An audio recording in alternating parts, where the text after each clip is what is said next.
Hello everyone, welcome to the channel. तो यार हम लोग पढ़ रहे हैं जर्नल चैप्टर पढ़ रहे हैं, ठीक है। तो 18 क्वेश्चंस हम कर चुके हैं इसके टीएस अग्रवाल बुक से और आज की क्लास में 19 से हमने स्टार्ट करना है, ठीक है।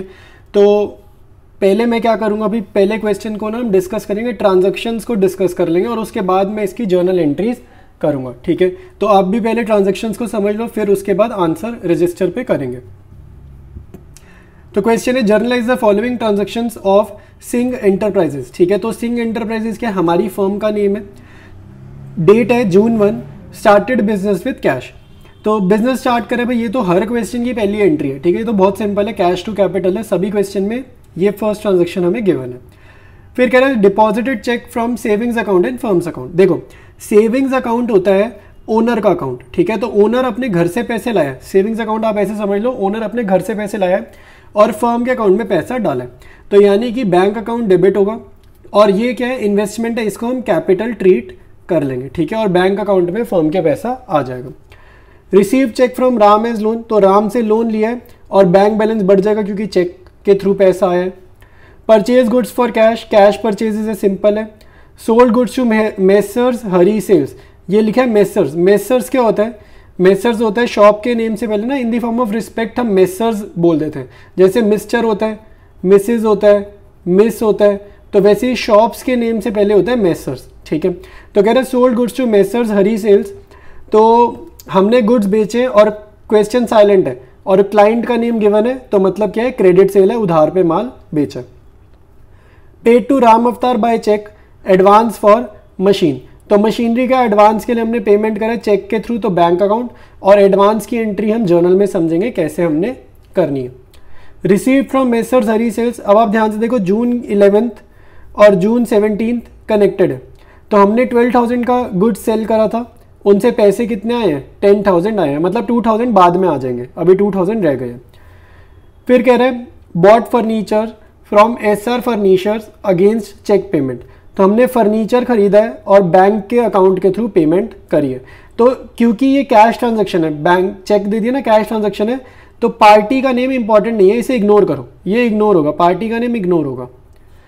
Paid rent by cheque, rent to bank, cheque मतलब bank account. Sold the personal car and invested the amount in business, again business में कैश आया है और इन्वेस्टमेंट है, तो कैपिटल अकाउंट आपको यूज करना है जर्नल में। Goods costing 2,000 were destroyed by fire, these goods were not insured, तो गुड्स कॉस्टिंग हमारे गुड्स जल गए तो नुकसान हो गया और इंश्योरेंस भी नहीं थी, तो मतलब इंश्योरेंस कंपनी से पैसे नहीं आएंगे। Paid life insurance premium for employees, ये फर्म का खर्चा है, एम्प्लॉय की इंश्योरेंस करवाना फर्म का खर्चा है, तो इंश्योरेंस एक्सपेंस अकाउंट डेबिट करेंगे। लाइफ इंश्योरेंस अगर ओनर की होती है तो ड्रॉइंग्स मानते हैं, लाइफ इंश्योरेंस एम्प्लॉयज़ की है तो इसको एक्सपेंस की तरह ट्रीट करेंगे। पेड सैलरी, तो सैलरी अकाउंट भी खर्चा है, तो सैलरी टू कैश। जर्नल करते, क्वेश्चन डिस्कस कर लिया, स्टार्ट करते हैं इसके सोल्यूशन को। स्टार्टेड बिजनेस विद कैश, भी पहली ट्रांजैक्शन तो सिंपल ही है, cash account debited to capital account, ठीक है।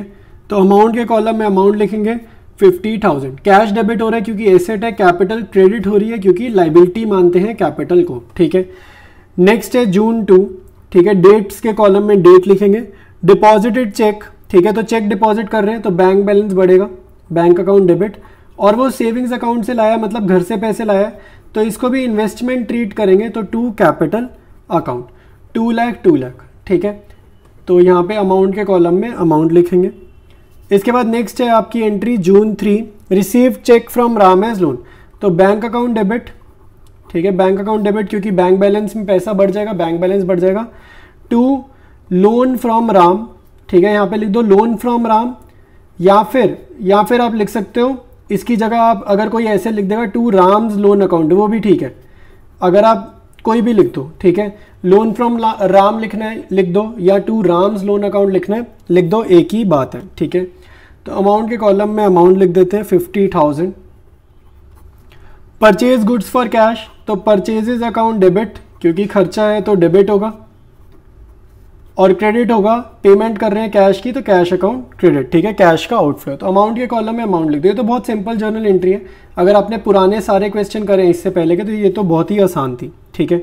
इसके बाद है June 11, गुड्स सेल करें उधार पे, तो सेल्स करना फायदे की बात है, तो सेल्स अकाउंट होगा क्रेडिट।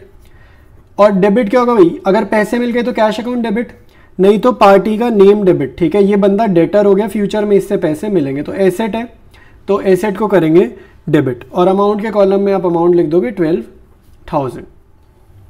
इसके बाद नेक्स्ट है जून 13, paid to Ram Avtar by cheque advance for machinery. तो अगर मैंने किसी को पेमेंट करी है तो पेमेंट करिए चेक से, तो बैंक अकाउंट क्रेडिट, क्योंकि अकाउंट में से पैसा कटेगा। और एडवांस पे करना एसेट नेचर होता है।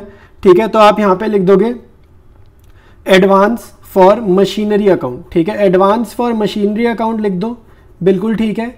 अगर आप एडवांस फॉर मशीनरी अकाउंट नहीं लिखते हो तो आप ये भी लिख सकते हो, इसकी जगह ना ये भी लिख सकते हो एडवांस टू राम अवतार। ठीक है, ये वाला अकाउंट भी चल जाएगा, एडवांस टू राम अवतार अकाउंट डेबिट करो या फिर advance for machinery account debit करो, दोनों में से कोई भी लैंग्वेज यूज कर सकते हैं, टू बैंक अकाउंट। ठीक है, तो अमाउंट के कॉलम में डेबिट में आएगा 40,000 और क्रेडिट में आएगा 40,000। नेक्स्ट है जून 17, receive from messrs Hari sales. तो पैसा आ गया तो कैश अकाउंट डेबिटेड और मेसर्स हरी सेल्स क्या होगा, क्रेडिट। अब एसेट कम हो गई, एसेट कम होने पे क्रेडिट और पैसा आ रहा है डेबिट व्हाट कम्स इन, तो पैसा हो जाएगा डेबिट। और अमाउंट के कॉलम में लिख दोगे अमाउंट 10,000 रुपीज़। इसके बाद नेक्स्ट है जून 20, तो यहाँ पर क्या हो रहा है, फर्नीचर खरीदा है अगेंस्ट चेक पेमेंट। तो फर्नीचर खरीदा है तो एसेट बढ़ रही है बिजनेस में, तो फर्नीचर अकाउंट होगा डेबिट। और चेक पेमेंट है तो टू बैंक अकाउंट। ठीक है, चेक पेमेंट है तो टू बैंक अकाउंट। और अमाउंट के कॉलम में आप लिखोगे अमाउंट, तो अमाउंट है 22,400, तो यहाँ पे लिखेंगे 22,400। नेक्स्ट है जून 27, paid rent by cheque. Rent खर्चा है, खर्चा डेबिट होता है, debit all expenses and losses, rent account debited. Cheque का है तो बैंक अकाउंट वर्ड आने का। ठीक है, बैंक अकाउंट आपको ओपन करना है। अमाउंट के कॉलम में अमाउंट लिख दोगे 28,000। ठीक है भाई। इसके बाद नेक्स्ट है जून 27 की एक और है, सोल्ड द पर्सनल कार और invested the amount in business. तो बिजनेस से पैसा इन्वेस्ट हो रहा है तो कैश बैलेंस बढ़ेगा, तो cash account debited. To investment के लिए कैपिटल अकाउंट आपको याद रखना है, इन्वेस्टमेंट है तो कैपिटल भी इंक्रीज होगी। ठीक है, तो अमाउंट के कॉलम में अमाउंट लिखेंगे 80,000 रुपीज़। इसके बाद आपके पास नेक्स्ट है जून 27 में एक और गिवन है, यहाँ पे गुड्स जल गए। तो गुड्स जलने की एंट्री होती है नुकसान हो गया, तो लैंग्वेज याद रखना, गुड्स जलने की लैंग्वेज बिल्कुल सेम यही लिखनी है जो मैं लिख रहा हूँ। तो यहाँ पे लिखेंगे loss of stock by fire account debited. ठीक है, गुड्स जल गए ना, loss of stock by fire account debited. और याद रखना अगर वेयर हाउस में से स्टॉक की क्वांटिटी गिर रही है, स्टॉक की क्वांटिटी कम हो रही है और सेल्स नहीं हो रही, अगर वेयर हाउस में स्टॉक की क्वांटिटी कम हो रही है और रीजन क्या है, सेल्स नहीं है, other than sales, reason being other than sales, तो परचेजेस अकाउंट आपने क्रेडिट करना है। चाहे सैंपल्स के तौर पे गुड्स जाए, चाहे डोनेशन के तौर पे जाए, चाहे चैरिटी के नाम पे जाए, चाहे गुड्स जल जाए, इन सभी जर्नल एंट्रीज में क्रेडिट परचेजेस अकाउंट होगा, क्योंकि ये क्या है, सेल्स नहीं है। फिर कह रहे these goods were not insured, इसका मतलब है इंश्योरेंस कंपनी वाली एंट्रीज हमें नहीं करनी, मतलब एक ही एंट्री करनी है। फिर है हमारे पास जून 30, paid life insurance premium for employees. तो एम्प्लॉइज के लिए अगर इंश्योरेंस पे कर रहे हैं तो ये फर्म का खर्चा है, तो इंश्योरेंस एक्सपेंसेस अकाउंट आप डेबिट करोगे। और पे कर रहे हैं तो टू कैश अकाउंट। ठीक है, अगर होता paid life insurance for owner तो लिखते drawings account debited to cash, but ये एम्प्लॉइज का है, एम्प्लॉइज है तो आपको इंश्योरेंस एक्सपेंसेस अकाउंट डेबिट करना है। और अमाउंट के कॉलम में अमाउंट लिख देंगे 5,000 बोथ साइड्स। ठीक है, इसके बाद लास्ट एंट्री इस क्वेश्चन की पेड सैलरी। सैलरी की एंट्री आप सभी को आती है, सैलरी खर्चा है तो खर्चे को डेबिट करना है, सैलरी अकाउंट डेबिटेड। और कैश का पे आउट है, आउटफ्लो है तो कैश अकाउंट क्या होगा, क्रेडिट होगा। अमाउंट के कॉलम में अमाउंट लिख लेंगे 20,000। ठीक है, तो आज के वीडियो में यही करेंगे। ठीक है, नेक्स्ट वीडियो में कंटिन्यू करेंगे नेक्स्ट क्वेश्चन से। और कोई भी सजेशन है नीचे आप कमेंट्स में लिखो और चैनल को अपने फ्रेंड्स के साथ ज़रूर शेयर कर देना।